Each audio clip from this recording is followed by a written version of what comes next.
Hello again, welcome to another edition of CropLife Retail Week. Paul Schrimpf joined by Eric Sfiligoj. Yes. At least for this week. Are you in next week too? Yeah. We're both in next week? Yeah.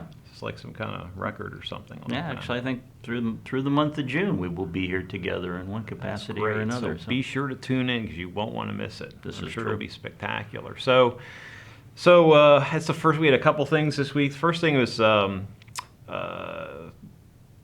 some interest in hemp. You know, obviously the discussion with the being in a farm bill and the states were, you know, we've seen some interest. So we did a survey of retailers. We got about 130 responses, which was pretty good. And it shows pretty good interest. I think about 3/4 said there's definitely interest in growing the crop, and we asked about the possible moral objection to hemp among growers. That was extremely low. Only like 15% of our audience said that might be an issue.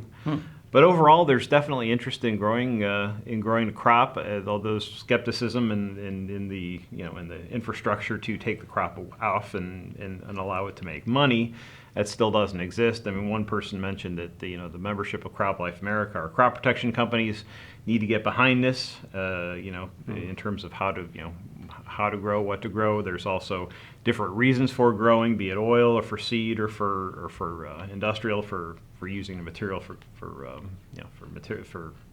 clothing and things like that. So there's different hemp production, different production methods for the different kinds. So it probably has a ways to go, but it's something I think we'll probably explore in the next maybe 6 issues or so of CropLife or online. We'll talk a little bit more about that. Well, and certainly the survey results, because those will be fascinating, I'm sure, for our readers to kind of get a clue as to some of the percentages of folks out there that may be looking at hemp as other reliable cash crops, row crops, may not be as cash friendly as they have been in the past.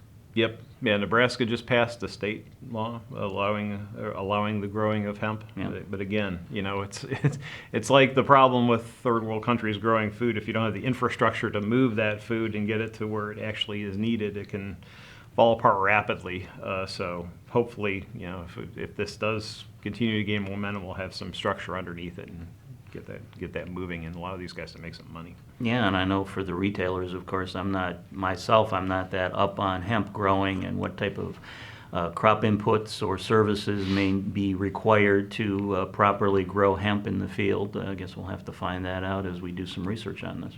More to explore. So on to you. I know you've got some fun things. Fun things, yeah. Another week and another potential tariff war going on. We found out at the end of May here that the Trump administration, being frustrated by some lack of movement regarding illegal immigration into the U.S. through Mexico, have decided that starting on June 10th, there'll be a 5% tariff increase on goods coming from Mexico.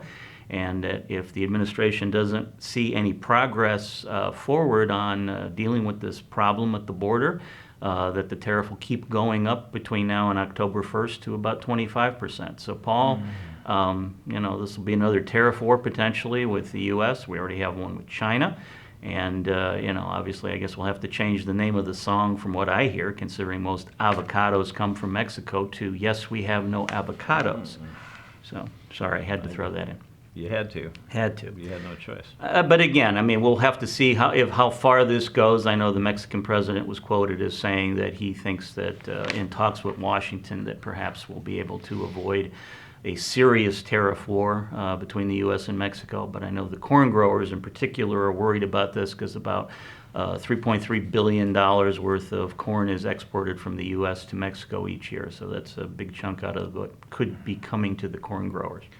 Yeah, these trade things move extremely slow, and it was, possibly threatening a new trade agreement in terms of passage of that Congress. So it's has a lot of repercussions. It's more outside nonsense that agriculture has to deal with. Yeah, and again, what some of the results or byproduct of what's already going on with tariffs is we found out this week that U.S. agricultural exports have actually dropped for 2019 so far. Looks like Yeah, according to the USDA, farm exports are going to be down 4.5% from the early projections. Looks like we'll export $137 billion worth of goods this year, and that's the smallest amount since 2016.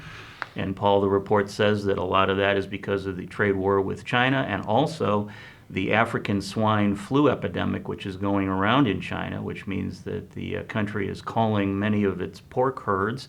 And I'm been reading that in the grocery stores in China that pork products are now becoming a little more scarce than they ever have been. So, Yeah, I'm not much to add to that. It's just an ongoing saga. yes, it is. So, Paul, I do have one thing to end on with you, a trivia question.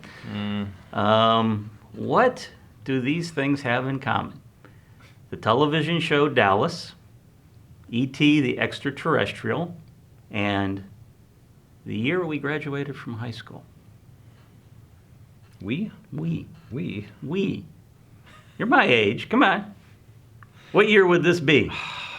82? Yes, 1982. Now, why that's important is I got an update from our friends in Iowa talking about crop plantings, and they said that as of June 2nd, 80% of the corn crop has made it into the ground in the state.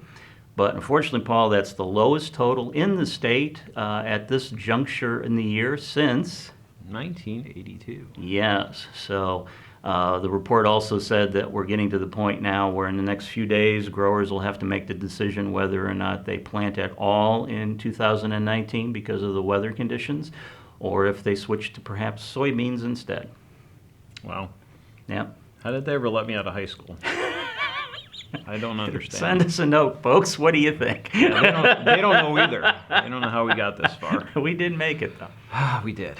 So that's it. And I'm I'm going to be taking a trip this week. I'm going to be visiting with my friends at the Mid-America CropLife Association quarterly meeting in St. Louis. And for all my friends in St. Louis, I am rooting for the Blues. Sorry, anyone in Boston, but it'd be nice to see St. Louis get a Stanley Cup. They've never won one. Yeah, there's no corn at Boston anyway. Go Blues. All right, well, that's it for this edition of CropLife Retail Week. We'll see you next week. If you have questions or comments about today's episode of Retail Week, contact us by email or Twitter, or type your message in the comment section below. Your feedback is important to us. We'll try our best to address your thoughts in next week's episode. And be sure to subscribe to our YouTube channel.